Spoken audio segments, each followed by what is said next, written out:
નમસ્કાર, આપ જોઈ રહ્યા છો સંદેશ ન્યૂઝ. આપની સાથે હું ભાવિની અને મહત્વના સમાચારથી શરૂઆત કરીએ તો રાજ્યમાં ફરી એકવાર વિકાસની વરવી વાસ્તવિકતા સામે આવી છે.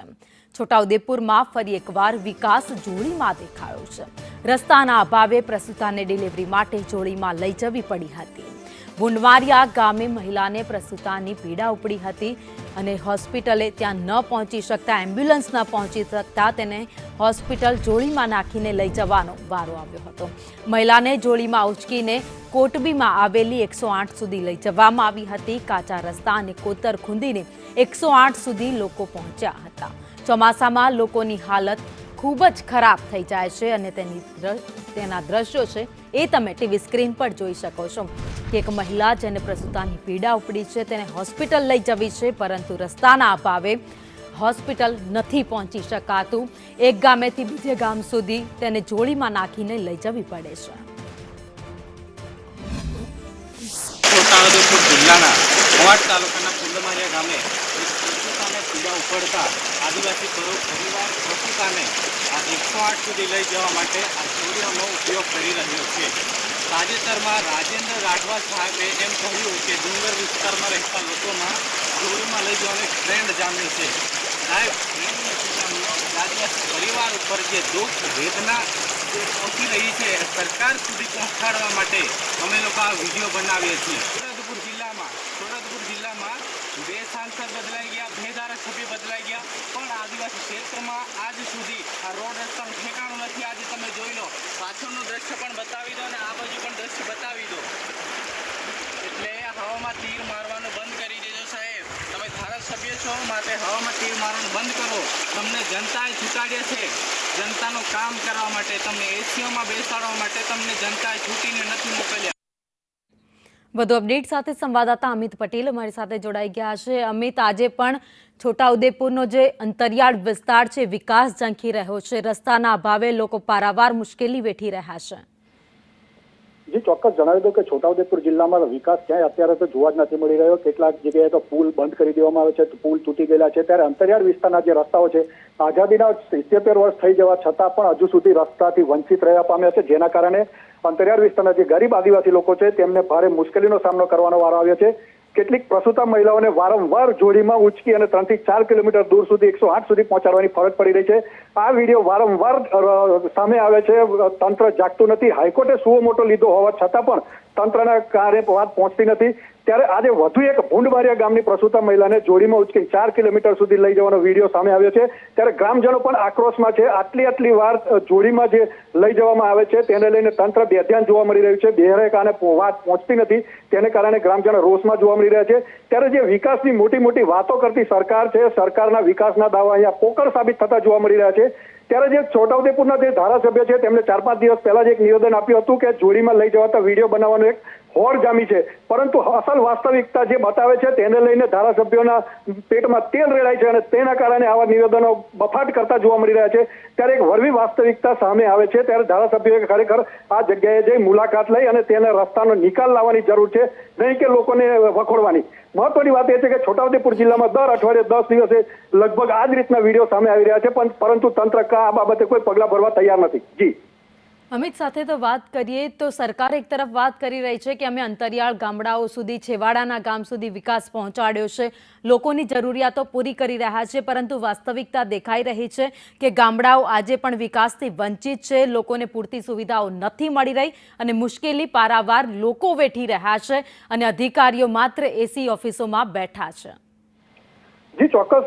છોટાઉદેપુર જિલ્લાની અંદર અધિકારીઓ મોટાભાગે અપડાઉન જ કરતા હોય છે. વડોદરાથી 80 કિલોમીટર છોટાઉદેપુર જિલ્લા મથક છે અને ત્યાંથી અપડાઉન કરતા હોય છે. અહીંયા સ્થાનિક લેવલે રહેતા પણ નથી. જ્યારે આરોગ્ય વિભાગની વાત કરવામાં આવે તો મોટાભાગના પીએચસીમાં ડોક્ટરો હાજર રહેતા નથી. તેના કારણે જે અંતરિયાળ વિસ્તાર છે તેના જે દર્દીઓ છે કે બીમાર લોકો છે તેઓને મોટા જે સ્ટેશન છે કવાંટ, છોટાઉદેપુર, બુરેલી, નસવાડી, સંખેડા, પાવીજતપુર આવા સેન્ટરો પર લાવવાની ફરજ પડતી હોય છે. આ સેન્ટરો પણ 20 થી 25 કિલોમીટરના દૂર અંતરે આવેલા હોય છે, પરંતુ ત્યાં કોઈ અધિકારી નથી હોતા, નથી ડોક્ટરો હોતા. તેના કારણે તેઓને મજબૂરી છે તેના કારણે અન્ય જગ્યાએ જવાની ફરજ પડી રહી છે.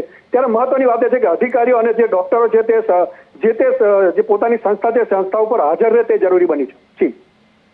અમિત, આભાર માહિતી માટે. તો છોટાઉદેપુરના દ્રશ્યો તમે જોઈ રહ્યા છો, જે સરકારની જે વાતો છે, સરકારના જે મોટા મોટા દાવા છે, એ બધા જ પોકળ થતા દેખાઈ રહ્યા છે.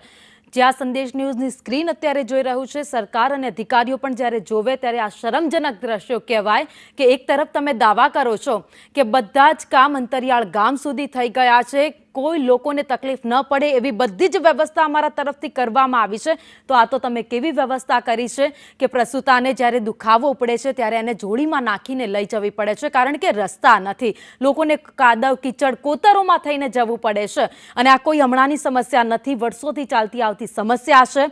આજ દિન સુધી એક પણ રસ્તો ત્યાં બનાવવામાં નથી આવ્યો. સ્થાનિકો કહી રહ્યા છે કે અમે તો અનેક વાર રજૂઆત કરીને મરી ગયા, પરંતુ આજ દિન સુધી કોઈ જોવા સુદ્ધા પણ નથી આવ્યું.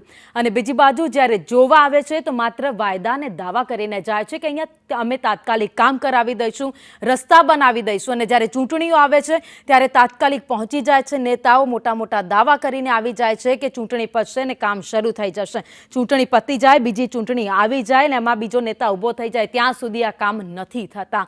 અને આ એક ગામ નહીં, પરંતુ છોટાઉદેપુર આદિવાસી વિસ્તારનો આખો પટ્ટો છે, જ્યાં તમામ જગ્યાએ આ જ પરિસ્થિતિ જોવા મળી રહી છે. વિકાસ ચંકતા એ ગામડાઓ છે જે આજે પણ વાત કરી રહ્યા છે કે અમારા સુધી આ વિકાસની વાતો ક્યારે આવશે, ક્યારે અમારા સુધી વિકાસ પહોંચશે, ક્યારે અમારા ત્યાં રસ્તાઓ બનશે, ક્યારે અમે વાહનો લઈને જઈ શકીશું, અવરજવર કરી શકીશું, ક્યારે અમારા ઘર સુધી એમ્બ્યુલન્સ પહોંચશે, એવા સવાલો અત્યારે આ ગામડાના લોકો કરી રહ્યા છે. કારણ કે નાની મોટી ઈજા પહોંચી હોય, કોઈને હોસ્પિટલ જવું છે તો ત્યાં સુધી તાત્કાલિક પહોંચી શકે એમ નથી. એટલું જ નહીં, પરંતુ PHC CHC સેન્ટરો જે આવેલા છે તેમાં પણ પૂરતા જે ડોક્ટર્સ હોવા જોઈએ, તબીબો હોવા જોઈએ, એ પણ ત્યાં નથી પહોંચતા તેવું ગામ લોકોનું કહેવું છે. એક નહીં પરંતુ અનેક સમસ્યાઓ એવી છે જ્યાં અત્યારે છોટાઉદેપુર જિલ્લાના આસપાસના ગામડાના લોકો છે તેમને વેઠવાનો વારો આવ્યો છે. અને જ્યારે ચોમાસાની સિઝન હોય ત્યારે પાણી ભરાઈ જાય છે, કાદવ કીચડ થાય છે. આ દ્રશ્યો તમે જોઈ રહ્યા છો. થોડા દિવસ અગાઉ પણ આવો જ એક વિડીયો સામે આવ્યો હતો, તેમાં પણ જોવા મળી રહ્યું હતું કે આવી જ રીતે એક પ્રસૂતાને તાત્કાલિક હોસ્પિટલ લઈ જવામાં આવી હતી, એ પણ જોડીમાં લઈ જવામાં આવી હતી, કારણ કે ગામના લોકો હતા, ત્યાંથી રસ્તો નહોતો, રસ્તો પસાર કેવી રીતે કરવો તેને જોડીમાં નાખી ખભે ઉચકીને ત્યાંથી લઈ જતા જોવા મળ્યા હતા.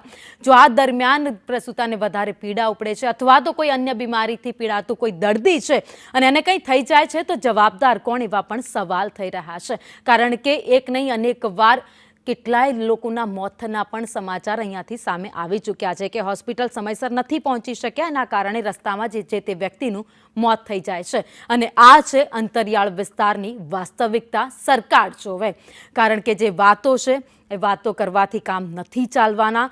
ગ્રાઉન્ડ પર કામ કરવું પડશે, રસ્તા બનાવવા પડશે ને ત્યારે જ આ વિકાસની વાતો સરકાર કરી શકશે.